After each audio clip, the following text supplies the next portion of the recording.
Assalamualaikum warahmatullahi wabarakatuh. Perkenalkan, saya Syafri Jamil Fajar, NIM 2305010012 dari program studi TRPL. Saya akan mempresentasikan laporan kinerja bisnis PT Pupuk Indonesia. Laporan ini memberikan gambaran tentang kinerja produksi, penjualan, dan rencana penjualan PT Pupuk Indonesia dari tahun 2016 hingga 2021. Sedikit latar belakang, PT Pupuk Indonesia didirikan pada tahun 1975 adalah pilar utama dalam industri pupuk di Indonesia, berkomitmen untuk mendukung pertanian dan ketahanan pangan. Perusahaan ini terus memimpin melalui inovasi, kualitas unggul, dan fokus pada keberlanjutan. Dengan peran yang krusial dalam menyediakan pupuk berkualitas tinggi, PT Pupuk Indonesia berkontribusi pada pertumbuhan sektor pertanian dan kemakmuran bangsa. Baiklah, berikut ini adalah data kinerja produksi.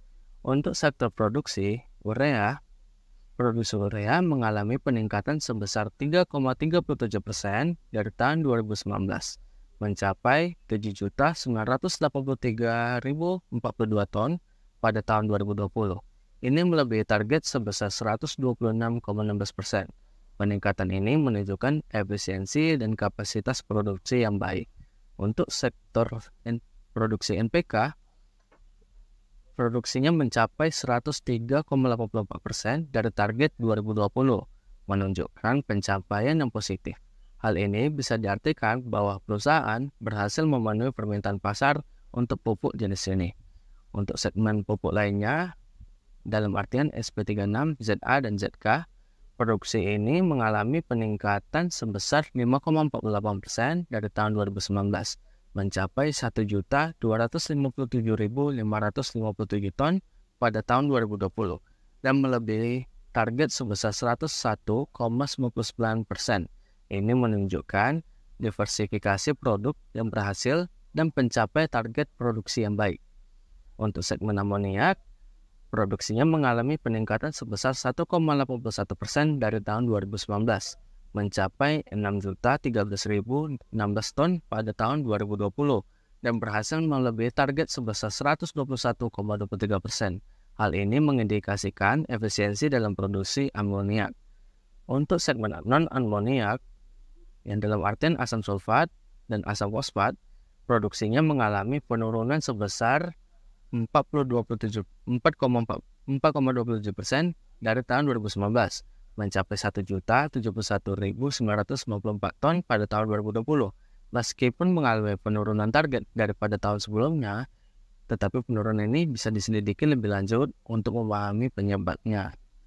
Nah, yang terakhir dari segmen produk samping yaitu AF3, HCl, dan CO2, produksi ini mengalami penurunan juga signifikan sebesar 26,92% dari tahun 2019, mencapai 33.409 ton pada tahun 2020. Meskipun mengalami penurunan produksi dari tahun pada tahun sebelumnya, pencapaian target produksi pada tahun 2020 mencapai 169,59%, menunjukkan potensi pertumbuhan dan efisiensi produk. Selanjutnya, berikut ini merupakan data kinerja volume perdagangan PT Pupuk Indonesia dari tahun 2016 hingga tahun 2020. Untuk pupuk PSO menunjukkan fluktuasi tahunan yang relatif kecil dengan peningkatan yang cukup signifikan pada tahun 2020. Ini bisa menjadi hasil dari strategi pemasaran yang efektif atau perubahan kebijakan. Yang kedua ada pupuk non-PSO. Ini menunjukkan peningkatan yang stabil hingga tahun 2019, tetapi mengalami penurunan pada tahun 2020. Penurunan ini dapat menjadi perhatian dan perlu identifikasi penyebab penurunan pada tahun 2020, serta pertimbangan penyesuaian strategi pemasaran atau distribusi untuk mengatasi hal ini. Nah, selanjutnya produk lainnya menunjukkan fluktuasi yang signifikan dari tahun 2016 hingga tahun 2020, dengan puncak pada tahun 2018 dan penurunan pada tahun 2019. Meskipun ada peningkatan pada tahun 2020, diperlukan analisis mendalam untuk mengidentifikasi faktor-faktor yang mempengaruhi fluktuasi dan mempertimbangkan strategi pemasaran yang dapat meningkatkan kinerja. Selanjutnya, berikut ini adalah rencana penjualan berdasarkan segmen geografis tahun 2021. Untuk segmen penjualan domestik, ini mencapai Rp64.423.053, mencakup 86,96% dari total pendapatan.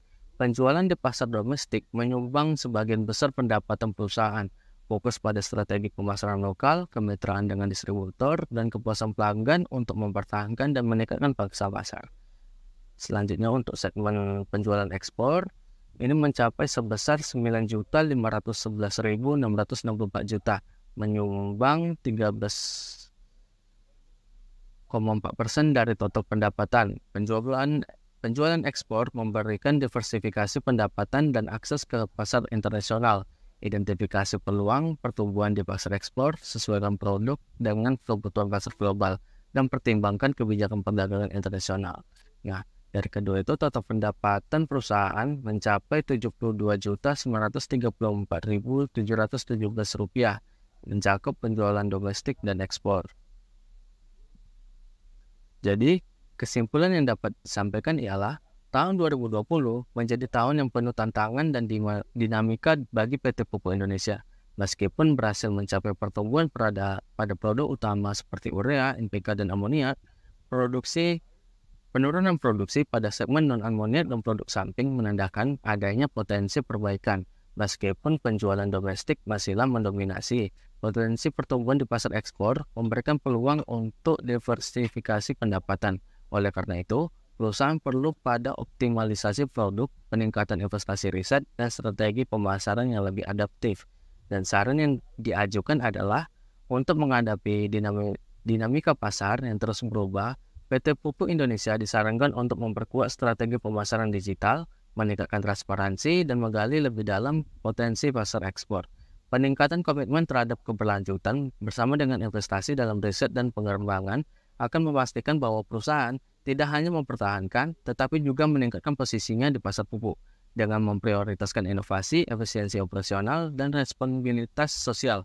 PT Pupuk Indonesia dapat melangkah menuju pertumbuhan berkelanjutan dan memenuhi tuntutan pasar yang terus berkembang. Sekian dari presentasi laporan bisnis ini. Diharapkan laporan ini dapat dimanfaatkan sebaik mungkin sebagai acuan untuk perencanaan selanjutnya. Wassalamualaikum warahmatullahi wabarakatuh.